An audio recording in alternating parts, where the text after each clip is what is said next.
Polar Comunicaciones, radio, televisión y redes sociales presenta Influyentes, un programa de análisis, desarrollo de ideas y de actualidad.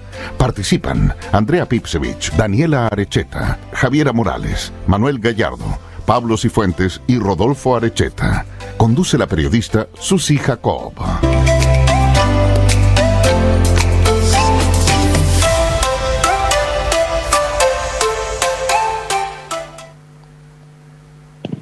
Hola, hola, muy buenas noches, viernes 11 de junio, bienvenidos a Influyentes, nuevo programa de Polar Comunicaciones. Estamos muy contentos, hemos recibido muy buenos comentarios sobre el programa, la alegría de la gente también, de ver rostros nuevos. ¿Y qué es lo que se ha pedido el último tiempo? Rostros nuevos en la política, así es que los medios de comunicación también nos sumamos a esta inquietud y estamos dándole tribuna acá a candidatos, excandidatos, jóvenes políticos que estuvieron en la última campaña constituyente y a concejal.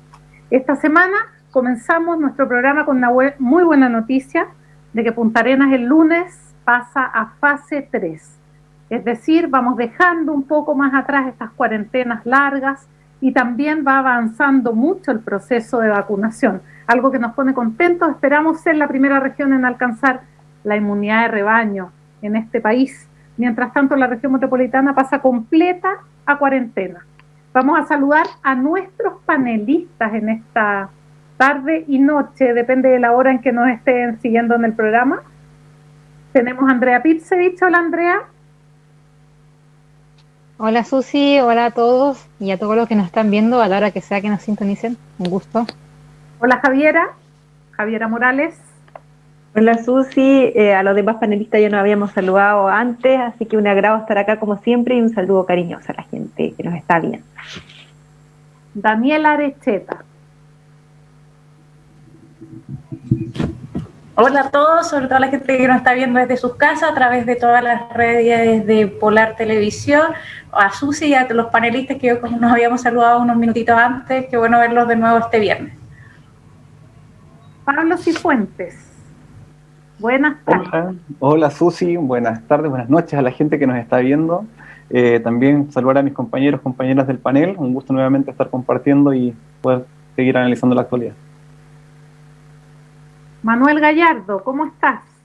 Hola Susi, buenas tardes, buenas noches y un gusto saludar a toda la gente que nos ve, que nos escucha y también saludar a todo el resto del panel. Así que encantado de estar de nuevo. Y Rodolfo Arecheta. Hola Susi, ¿qué tal? También aprovecho a saludar a la gente que está en el panel y a quienes nos escuchan en sus casas o en cualquiera de las versiones del programa, sea el viernes o el fin de semana.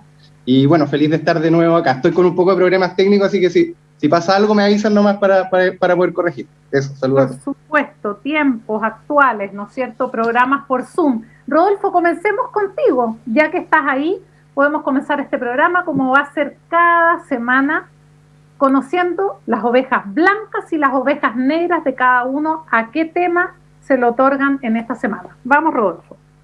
Bueno, yo le otorgo la oveja blanca a que salió humo blanco con el tema del IFE, el IFE universal, que finalmente va a alcanzar al 100% de registro social de hogares.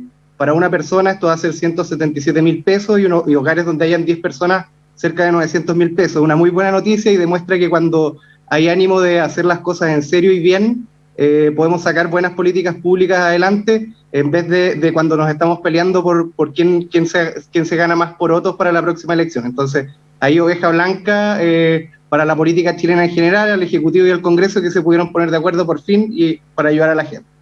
Y la oveja negra es al impuesto específico de los combustibles, que fue apoyado por la diputada Sandra Amar de la región de Magallanes, que la verdad en este como pelea entre quién propone cosas que tienen menos sentido, ahí la oveja negra para la diputada Amar, reducir el impuesto específico a los combustibles, a pesar de lo que se puede creer, que la gente cree que baja el impuesto, entonces los precios se traspasan. Eso está demostrado que no es así. Es un impuesto que finalmente hace que se recauda menos, no bajan los precios, y lo que corresponde para regiones extremas como Magallanes es un subsidio para que los combustibles sean más baratos. Así que oveja negra para quienes pusieron esta iniciativa en el tapete, incluida la diputada Sandra.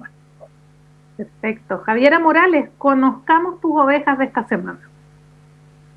Ya, vamos a partir negativo para terminar siempre positivo. La oveja negra, esta semana hemos visto cómo en un esfuerzo del Ejecutivo bastante testarudo en esta materia siguen insistiendo en estas expulsiones de inmigrantes que se realizan extrañamente juntamente los fines de semana cuando las Cortes de Apelaciones y las Cortes Supremas están cerradas y no se pueden presentar los recursos de amparo.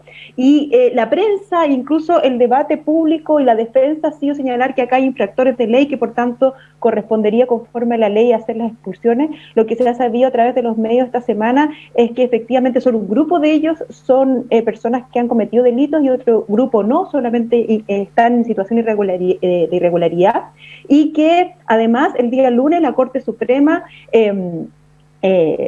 resolvió un recurso de amparo señalando que el procedimiento que afectaba a uno de ellos era irregular y que por tanto era contrario a derechos. Acá efectivamente nuevamente cuestionamos cuál es el compromiso con los derechos humanos por parte del gobierno para hacer un procedimiento como este. Y la oveja blanca, muy vinculada con lo que contaba Susi, que el día lunes pasamos a fase 3, ya en fase 2 se podían abrir los jardines infantiles y según lo que han informado los medios, ya todos los jardines infantiles de la Junji van a poder empezar su funcionamiento presencial, y esto no solo por los niños y niñas, que es esencial, sino también porque sabemos que en nuestra sociedad las labores de cuidado recaen sobre todo en las labores de la mujer y en los hombros de la mujer, y por tanto esta medida sin duda va a permitir que muchas mujeres reingresen al mercado laboral.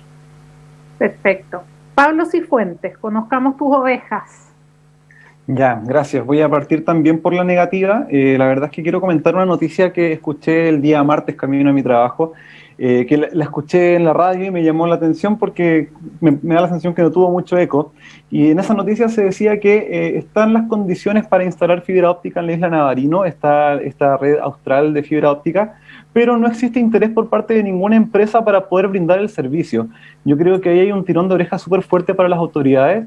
No puede ser que siga quedando a la deliberación o simplemente a la voluntad del mercado el poder brindar servicios tan básicos como la conectividad, sobre todo para territorios que están tan aislados y tan necesitados de poder conectarse con lo que está pasando en el resto del país como Isla Navarino. Así que ahí creo que es súper importante avanzar en eso, porque hay cuestiones que hoy en día son esenciales y la conectividad es una de ellas, y no debería quedar simplemente a la voluntad del mercado. Y la oveja blanca, creo que es importante celebrar y mencionar la iniciativa de ley que ha surgido desde parte de la oposición al presentar un proyecto de ley que regula el teletrabajo docente, ¿ya? Principalmente con el tema del agobio laboral. Hemos visto que profesores y profesoras hemos estado sosteniendo el modelo educativo durante los últimos meses, desde el año pasado en particular, pero también vemos que el tema del agobio laboral no es algo nuevo. Muchas veces hemos estado expuestos a largas horas de trabajo y en la pandemia esto se ha vuelto mucho más evidente. Por lo tanto, creo que es muy importante que se presenten proyectos como este que puedan regularlo. Y sobre todo creo que es necesario puntualizar el hecho de que además este proyecto se está haciendo de manera consultiva. Hay una consulta online donde se le está preguntando a profesores y profesores sobre su situación laboral actual, y eso creo que es una costumbre que tiene que instalarse en el Poder Legislativo. Perfecto. Daniela Arecheta, ¿cuáles son tus ovejas esta semana? Mi oveja la cambié hoy día al leer el periódico, especialmente la prensa austral. Voy a partir por la oveja negra, que me llamó mucha atención. O sea, por un lado es bueno, pero por el otro lado un tirón de oreja para el gobierno regional, para los CORES, ver que las compañías de bomberos tienen que solicitar recursos a fundaciones, postular a proyectos fuera del país para poder tener equipos como las mascarillas que salían hoy día, que llegaron más de 40 mascarillas para una compañía de bomberos. Lo encuentro preocupante. Hemos visto que la gente hoy en día pasa mucho más en su casa, ha aumentado los niveles, la cantidad de incendios. Hemos visto que empresas como Enable tuvo que hacer una capacitación también a carabineros, a bomberos de Chile, ya que no tenían los recursos. Haciendo el puerta a puerta, cuando estuve candidata a concejal, me tocó algunos que justo eran bomberos y me comentaban que siempre postulaban a fondos del Consejo Regional y nunca ha sido aprobado. Yo creo que ahí el tirón de oreja es al gobierno regional, a los CORES, para que ojalá puedan apoyar proyectos que son de bomberos, que sabemos que no tienen fin de lucro, y ayudar a toda la comunidad. Y la oveja blanca es para mujeres que podemos hoy en día tener capital abeja, para la región de Magallanes hoy en día ingresó mucho más recursos, así que más mujeres van a poder optar a este beneficio. Hoy en día hay muchas mujeres que se quedaron en casa sin trabajo, van a poder hacer sus pymes y tener entre 3 millones hasta 3 millones y medio para comprar mercadería y sacar adelante su emprendimiento, así que eso lo encuentro muy bueno y qué bueno que hay más recursos, que usualmente eran 20, 15 empresas y ahora van a poder hacer hasta 80 emprendedoras. Perfecto, muchas gracias. Manuel, conozcamos tus ovejas de esta semana. Mi oveja negra va a ser política y mi oveja blanca va a ser más bien social. Voy a partir por la negra. Para quienes creen que la política es una silla musical o en algunos casos una pyme familiar. Hace un tiempo atrás se aprobó la ley de límite a la reelección, que justamente lo que impulsaba era que sea nueva gente la que compite en los distintos escaños, concejales, alcaldes, parlamentarios. Y mi oveja negra va a ser por una declaración política que leí hoy día del presidente regional del Partido Socialista, Juan Marco Enrique, no la oveja negra para él, sino que para el contenido que él planteaba, que eran dos. Primero, el centralismo, en donde decía que estaba recibiendo algunas presiones del nivel central para abrirle los cupos a los actuales parlamentarios independientes, el senador Carlos Bianchi y el diputado Karim Bianchi, para que se inviertan y en cupo socialista uno pueda ir al Senado y el otro pueda ir a la Cámara de Diputados. Justamente yo creo que una de las señales que ha dado la ciudadanía es tratar no solamente de renovar los rostros, sino que también las prácticas, y en ese sentido yo creo que la política es un ejercicio colectivo y en ningún caso una pyme individual o familiar. Y mi oveja blanca va a ser para la Junta de Vecinos de la población Fitzroy, en especial para su presidente Héctor Aguilar y toda la gente con la que trabajan en la olla común. Si bien esta no es una actividad que surge ahora, la quise mencionar porque la verdad es que ellos llevan cerca de un año ya trabajando. ¿Y por qué la destaco? Porque no solamente se preocupan domingo por medio en entregarle, digamos, ayuda o almuerzo a la gente de su sector, sino que ya son cerca de 150 almuerzos cada 2 semanas a gente de otros sectores de la ciudad. Así que la verdad para ellos es mi oveja blanca. Perfecto, buenísimas las ovejas esta semana, dan para pensar, dan para debatir. Ninguno mencionó lo que ha pasado en el primer tema que vamos a tocar, ¿no es cierto?, en el programa hoy día. Es que este martes 34 constituyentes electos, ¿no es cierto?, articulados en la vocería de los pueblos, presentaron a través del Zoom 6 garantías democráticas para el desarrollo de la Convención Constitucional. Y junto con asegurar, sobre todo, que esta no se debe regir por las normas emanadas del Acuerdo por la Paz y la nueva Constitución, que firmaron los partidos políticos y el gobierno el 15 de noviembre de 2019. Entre estos constituyentes cabe mencionar que está la constituyente por Magallanes, Elisa Justinianovich, que nos va a representar en la convención. Queremos conversar un poco sobre este tema. Vamos a conversar sobre la presentación en sí primero y después sobre los 6 puntos que ellos plantearon. Entonces quiero preguntarle su opinión. Sí. En primer lugar, Javiera, ¿me escucha? Susi. Andrea. Me quedé con mis ovejas. ¡Perdón! no pude dar mis ovejitas. Y las preparé, me costó encontrarlas, las tengo todas. Por supuesto, volvemos con ese tema. Andrea, tus ovejas. Ya, mis ovejas. Bueno, es que de hecho una de mis ovejas era esa y después pasó al tema principal, así que saltamos. Bien, rápido para no restar tiempo. Y tengo 3 ovejitas blancas, pero que van como de la mano, ¿ya? O en el mismo rebaño. Una es para los fiscales, que es una noticia de la semana pasada, que emplazaron al fiscal Abbott para fijar una política respecto a los presos de la revuelta social. Y eso tiene mucho que ver con la conversación que tuvimos en el panel anterior, en el primer capítulo. Y me parece muy bien, creo que es un paso en la dirección correcta en pedir que se ordene dentro de la misma institución cómo se van a tratar esos casos. También la Corte Suprema, sumado a ese mismo tema, el Pleno empezó a recabar información sobre las denuncias de violaciones de derechos humanos, que es uno de los puntos que también atacamos la vez pasada, diciendo cómo es posible que no haga nada, que no se investiguen estas querellas. Tarde pueden ser ambas cosas, sí, pero definitivamente a juicio mío van en el sentido correcto. También hay un proyecto de ley que busca hacerse cargo de, en materia de tribunales, lo que va a pasar después de la pandemia. Lo conversábamos con esta como bataola que va a haber o tsunami de causas judiciales, así que me parece que son 3 ovejitas blancas. Y la oveja negra va a ir para todos aquellos menores de 50 años que son un grupo que ha sido lento y recalcitrante en el tema de la vacunación y hemos visto que el aumento en la tasa de hospitalización cae precisamente en ese grupo etario donde hay un 60% que todavía no tiene la segunda dosis. Entonces la oveja negra es para todos ellos y ellas, más allá de las imposibilidades puntuales que tenga cada uno, es necesario que se vacunen por el bien de todos. Esas serían mis ovejitas. Perfecto, Andrea. Entonces comencemos ahora sí a retomar el tema que estábamos haciendo la introducción sobre la presentación de los 34 constituyentes que dieron a conocer esta semana, que no necesariamente tiene que guiarse la convención por las reglas y normas que se firmaron el 15 de noviembre pasado. Javiera Morales, ¿qué opinas de esto? Parto yo. Ya, pensé que iba a partir Pablo de alguna manera, pero no hay ningún problema. Me gustaría analizar esto, invitarlos a analizar esto desde dos puntos de vista. El primero, y los dos, ojalá tratar de mirarlo sobre todo desde un punto de vista democrático. Yo creo que hoy día estamos en un momento de elecciones en que efectivamente se polariza, porque todavía seguimos de alguna manera y estamos bastante polarizados, y uno ve las declaraciones y uno ve las reacciones sobre las declaraciones, y yo veo mucha polarización, y creo que sería bueno rascar un poquito más allá de la superficie, porque hay un aspecto de esta declaración que la verdad a mí me preocupa también, y me sumo a eso de algunas voces, que de las declaraciones uno la puede leer, pareciera seguirse esta idea de que estos 34 constituyentes se sienten como los únicos representantes de la ciudadanía chilena, del pueblo chileno, y eso me parece al menos peligroso, porque en una democracia, en una república, uno de los principios es que finalmente la representación de la soberanía está en distintos órganos, ¿no es cierto? Y no hay ninguno que tenga concentrado todo el poder. Justamente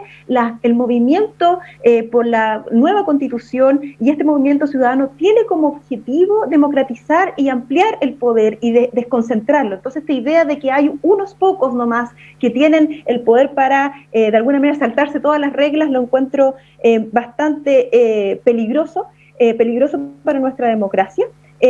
Además, que creo que hay ciertas imprecisiones. Esto no solo se trató de un acuerdo político, se trató también de un acuerdo político que después se tradujo en una reforma en la Constitución que establece ciertos pasos que además fueron llevados a plebiscito. Entonces, en ese sentido, creo que ese aspecto de la declaración, al menos a mí me complica bastante, pero sí también veo la declaración una declaración política, que estos 34 voces son parte hoy día de nuestra institucionalidad política, hay que verlos como tal, creo yo, y creo que en una democracia siempre todas las propuestas se pueden discutir, y en eso creo que hay muchas declaraciones hoy día que miren estas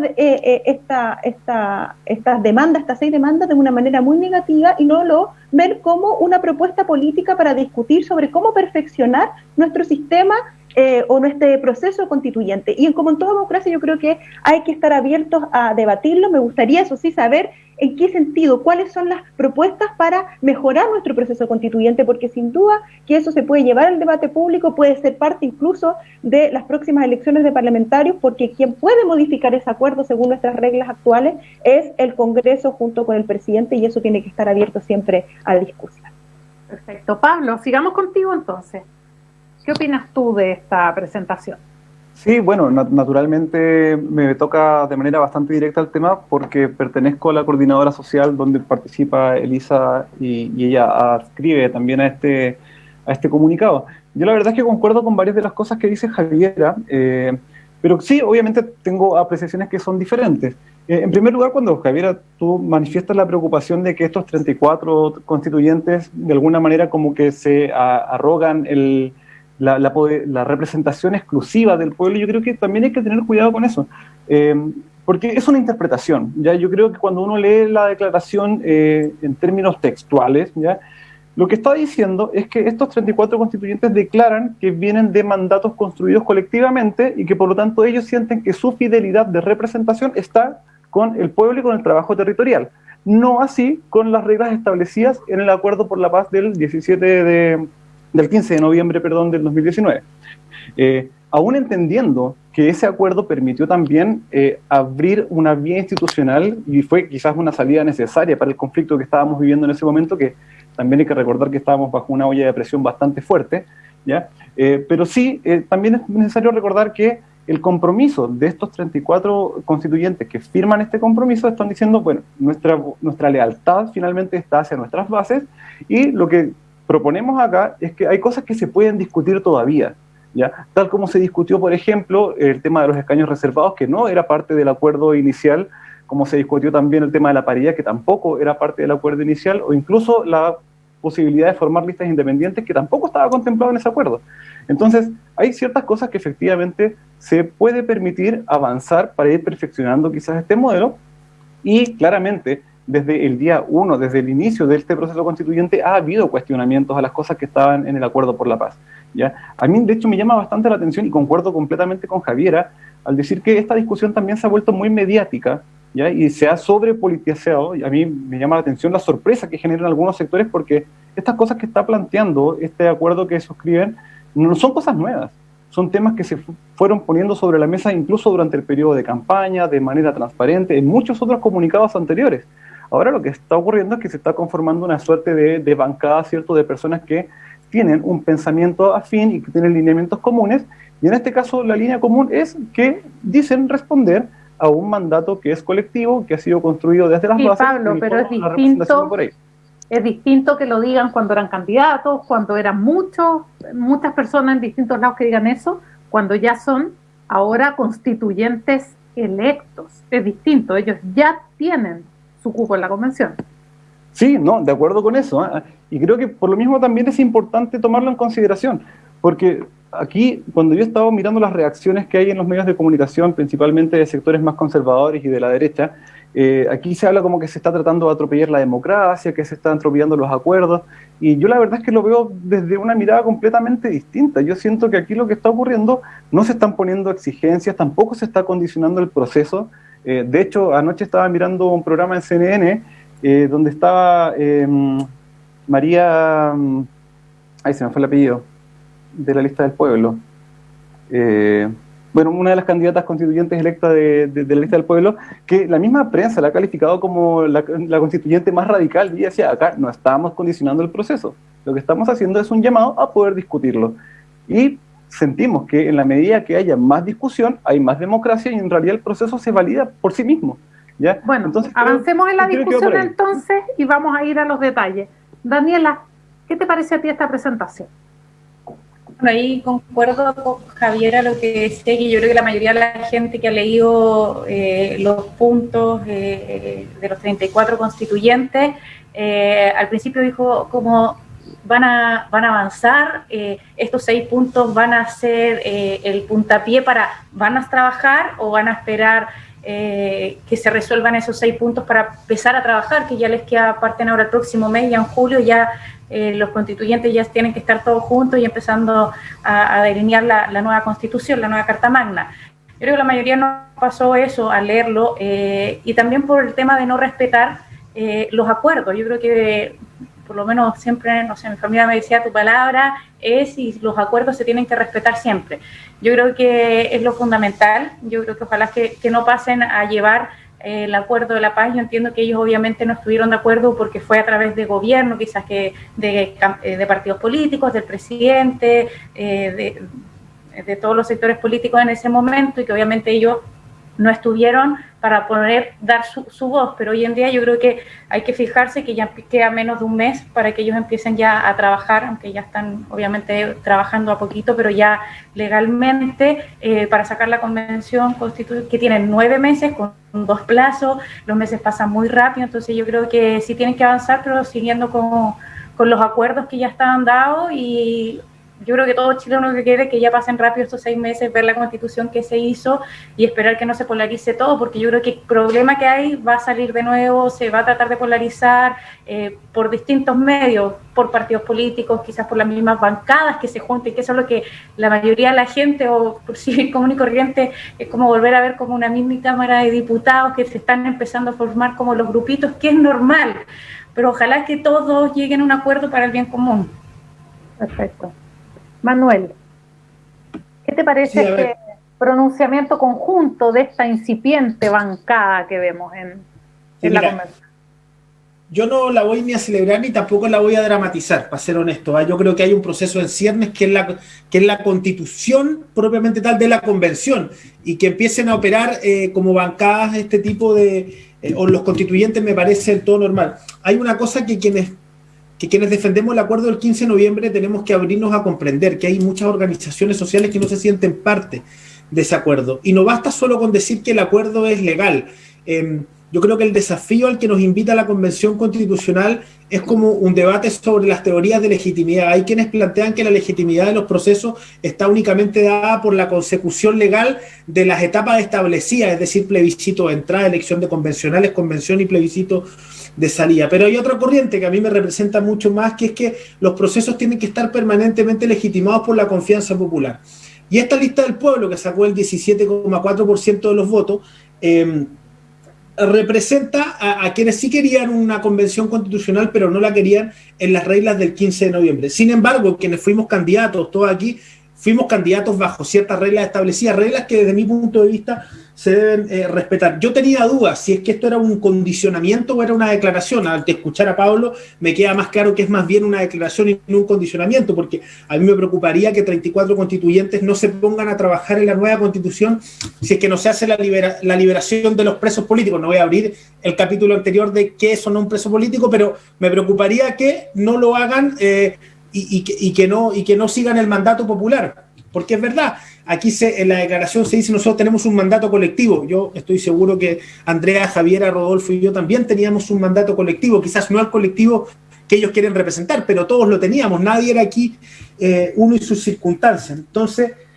en ese sentido, a mí me parece fundamental no la voy a dramatizar, creo que es natural, acá hay un proceso en ciernes, hay diferencias, evidentemente, pero a mí lo que me preocupa, digamos, es que la convención que dura tan poco termine dándose mucha vuelta en este tipo de declaraciones de ida y declaraciones de vuelta, cuando en verdad, si no somos capaces, digo, como país, de que en la convención tengamos una buena constitución que defender en el plebiscito ratificatorio, a mí me parece que vamos a tener serios problemas. Yo espero que eso no suceda, por el contrario, espero que la convención le vaya bien, pero esta vez no voy a dramatizar ni me voy a escandalizar tanto por la declaración. Creo que esa misma bancada va a vivir un proceso natural que tiene que ver con haberse movilizado, haber sido candidato, instalarse y después el proceso natural de diálogo obligado que va a generarse la convención. Perfecto. Andrea. Bueno, la verdad que este es un tema que da para verlo en tantos niveles distintos que es súper interesante. Coincido con muchas de las cosas que ya se han planteado. Voy a partir por decir algo que me parece importante. Yo creo que las peticiones de fondo, los temas planteados, son absolutamente razonables. ¿Ya? De hecho, creo que, salvo lo que nosotros discutimos en términos de qué es o no un peso político, que eso da para profundizar, garantías democráticas, las que están puestas ahí, quisiéramos todos tener. Pero de ahí en más, todo el resto me parece muy desafortunado. Me parece un desacierto de ellos como movimiento político. No cabe ninguna duda que tienen una amplia representación y tuvieron una admirable votación de más de 400.000 votos. Pero somos 19 millones de chilenos. Entonces, es muy fácil para cualquiera de los constituyentes hoy día sentirse muy poderoso y muy ganador, pero hay que poner en perspectiva que hoy día el trabajo es construir una constitución para todo el país, no solamente para aquellos que votaron por mí. En consecuencia, creo que la forma de plantearlo, que acá nos ha aclarado Pablo, sabes que no es una condición, pero no es tan clara, porque la declaración en algún momento dice no hemos evaluado si es una condición o no para iniciar la convención, y voces anteriores se ponían en ese plano, es preocupante. Creo además que es un error estratégico, porque los requerimientos de fondo son importantes, y ponerse en esta postura no los ayuda, no los acerca a ese requerimiento de fondo. De repente da la sensación de que pareciera que estar sentado en una convención constitucional como la que hemos logrado es poca cosa, y es extraordinariamente el potencial transformador que tiene para nuestro país estar donde están.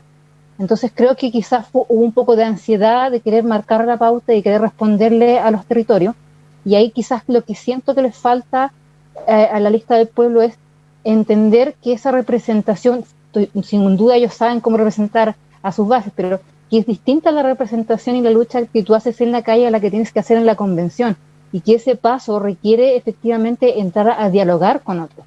¿ya? Entonces esta no es una declaración afortunada en ese sentido, porque es un rayado de cancha bastante categórico.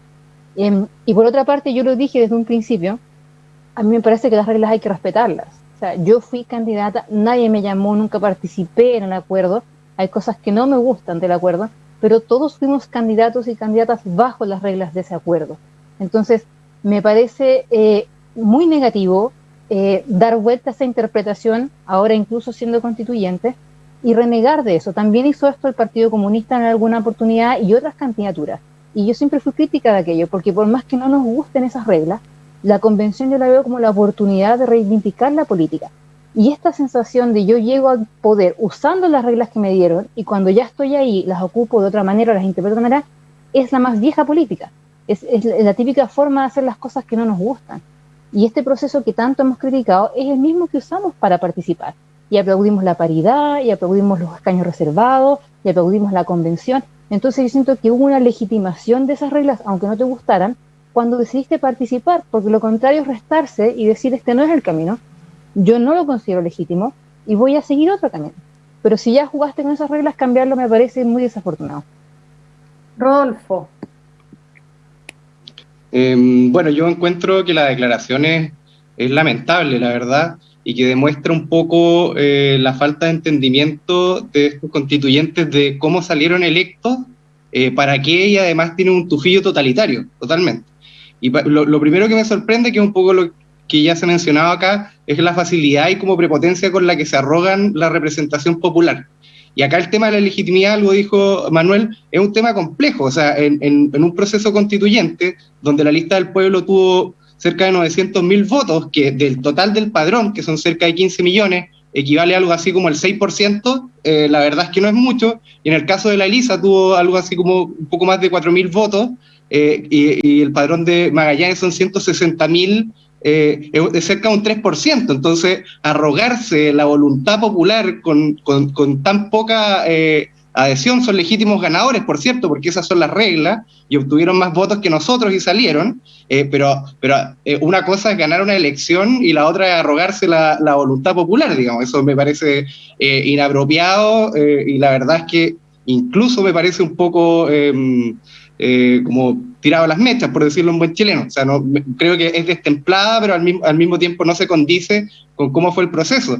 Y paradójicamente, para que pudiesen salir con tan poca votación, se establecieron las reglas del acuerdo. O sea, las reglas del acuerdo permitieron que constituyentes con poca votación salieran. Entonces, arrogarse, digamos, la representación popular me parece destemplado, y va como en esa línea de como media dictatorial, media caudillista, que uno le escuchaba a Hugo Chávez: del pueblo soy yo, digamos. Y bueno, Hugo Chávez tenía harto más apoyo que la lista del pueblo, por cierto.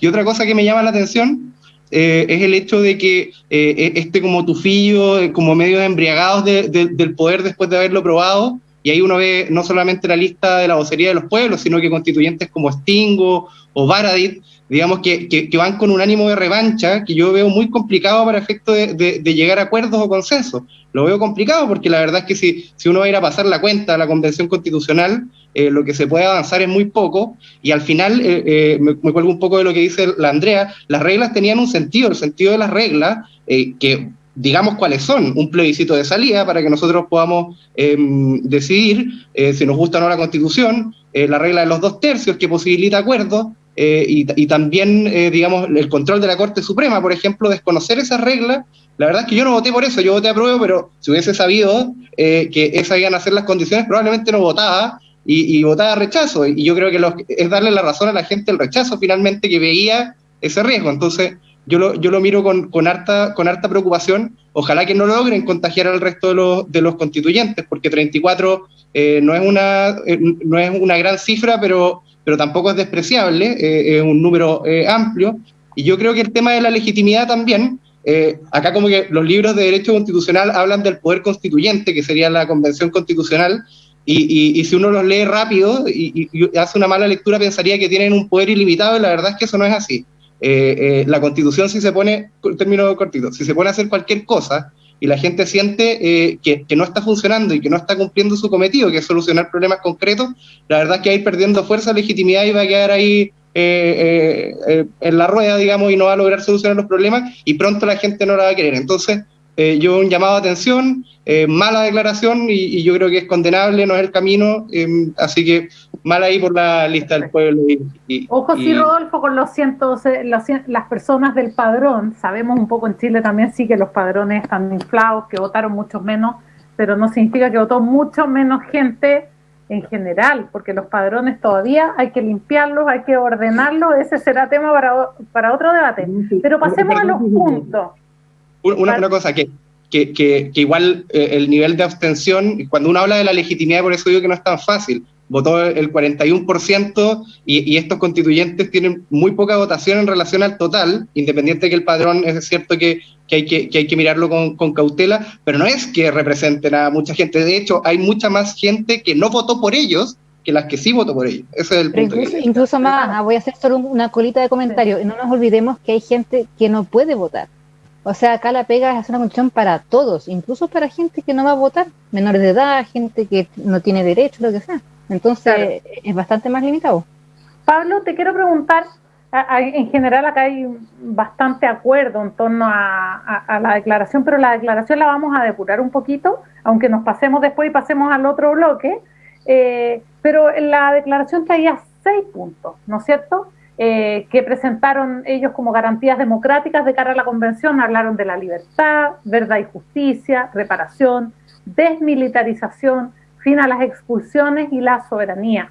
Nosotros estábamos hablando solamente del último punto que tenía que ver con este acuerdo del 15 de noviembre, pero sin embargo hay más puntos que trata esta presentación. Vamos a ver un poco si lo han leído y qué opinan al respecto. A lo mejor en otros puntos si están de acuerdo con esto que plantearon. Comencemos contigo, Pablo. Sí, mira, bueno, en primer lugar me gustaría hacer un par de puntos aclaratorios con respecto a lo que nombraba recién Rodolfo. O sea, yo creo que en política las palabras siempre cuentan y hay que trabajarlas siempre con mucho cuidado y con mucha cautela y con responsabilidad. Yo creo que hablar acá de un tufillo totalitario y de una tendencia dictatorial me parece que es un poco salirse del margen. Porque justamente lo que estamos conversando acá es que lo que está planteando este grupo de 34 constituyentes están diciendo, bueno, abramos la discusión. Efectivamente, los 34 constituyentes que están en esta postura no son la totalidad de la convención y el planteamiento nunca ha sido acepten lo que nosotros estamos diciendo o no se va a avanzar. Tampoco se están imponiendo temas. Lo que están diciendo es tengamos nosotros como convención constitucional la posibilidad de deliberar al respecto, porque finalmente una convención constitucional es eso, es un espacio deliberativo político. Entonces, si estos constituyentes que fueron democráticamente electos en un proceso que es perfectamente legítimo, no tienen el poder de poder definir ciertas nociones básicas sobre cómo van a trabajar, creo yo que 155 constituyentes podrán tomar decisiones que van más allá de las 11 firmas que tenía el Acuerdo por la Paz, ¿ya? Y por cierto, con respecto a la representación del pueblo, también lo aclaré anteriormente, yo no siento que esta vocería del pueblo diga nosotros somos la única voz del pueblo. Lo que sí se ha dicho es nuestro compromiso está en ese espacio de representación. Y por poner un punto, hoy día justamente está circulando un documento que es una carta de respaldo a la declaración de la vocería de los pueblos, en la cual ya hasta el momento en que yo lo revisé habían firmado más de 300 organizaciones sociales a lo largo de todo el país. Entonces, no es que estén hablando por sí solos, están obviamente con el respaldo de un trabajo que es territorial y que es comunitario. Pero ¿cuánta gente involucra a esas organizaciones? Pues Pablo, si son 19 millones de chilenos, entonces si no sé, la Elisa salió con 4.000 votos de un padrón ya, digamos que son 100.000, incluso que quitémosle 60.000, no es mucho para rogarse esa representación y cuando uno lee la declaración, dice, el proceso abierto por los pueblos no puede ser limitado a la redacción de una nueva constitución bajo reglas inamovibles. El proceso abierto fue por un acuerdo reglado que fue el que nosotros votamos. Y esto, entonces los pueblos... Rodolfo, votamos en base a las opciones que nos presentaron. Votamos en base a las opciones que nos presentaron. Tampoco fue que el pueblo haya dicho como que, a ver, hubo una papeleta que dijera aprobamos el acuerdo por la paz. No, se votó en base a las opciones que nos presentó ese acuerdo. Pablo, el pueblo no es una entidad, bueno, volviendo al tufillo totalitario, esto de que el pueblo es una entidad única que se mueve en solo una dirección, ya sea la nación, que eso es el totalitarismo nazi, o el pueblo, digamos, cargado para el lado socialismo, sí tiene un tufillo totalitario. Si eso, pero a ver, yo no sé quién en esta conversación ha dicho que existe solamente un pueblo. Estamos hablando de abrir la discusión y deliberar de manera democrática, eso es lo que se está pidiendo. Está bien. Sí, yo creo, Susi, que si ponemos a discutir cuántas personas están detrás de cada representante, no vamos a llegar a ningún lado, sobre todo sabiendo que nuestras democracias occidentales están con bastantes problemas de participación y que efectivamente la representación no solo se da la representación por medio del voto, sino que efectivamente acá hay un espacio político, como señalaba Pablo, en que hoy día tenemos actores que son que fueron legítimamente electos y en esto quiero yo hacer una distinción con lo que dice Andrea y Rodolfo. Yo no creo que necesariamente quienes juegan el juego institucional y entran por tanto a ocupar ciertos puestos de poder no tienen el derecho o la oportunidad de cuestionar, discutir las reglas por las que fueron electos y proponer cambios. Y yo en esa lectura del documento, yo no encuentro en ningún caso lamentable, sino que al revés, lo veo como un ejercicio político legítimo de un grupo que se está configurando como tal y que quiere cuestionar efectivamente las normas por las que fueron elegidos. Yo eso no lo encuentro ningún problema, sobre todo tratándose de miembros de una convención constitucional. Creo que más que avanzar en cuanto a si hay qué tipo de olor tiene esta declaración, a mí me gustaría saber también bueno, ¿cuáles son las propuestas para mejorar este acuerdo? Acá tenemos grandes desafíos como país. Uno de los grandes desafíos, por ejemplo, es la participación política, ¿no es cierto? La participación de la ciudadanía.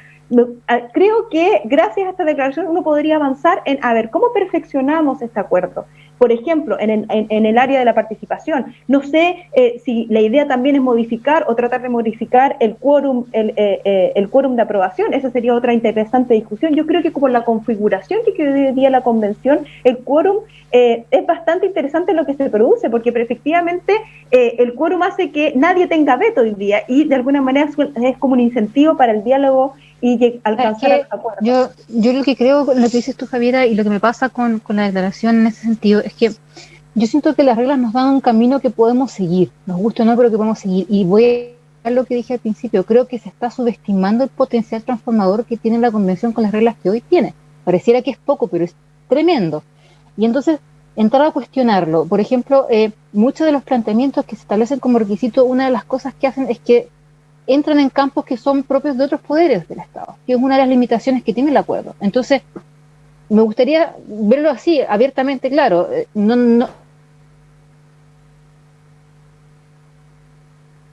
La convención es plenipotenciaria y en consecuencia puede tener injerencia, puede ser colegisladora, puede definir qué pasa, por ejemplo, con las migraciones, puede definir qué pasa con las sentencias judiciales. ¿Cuál es el límite?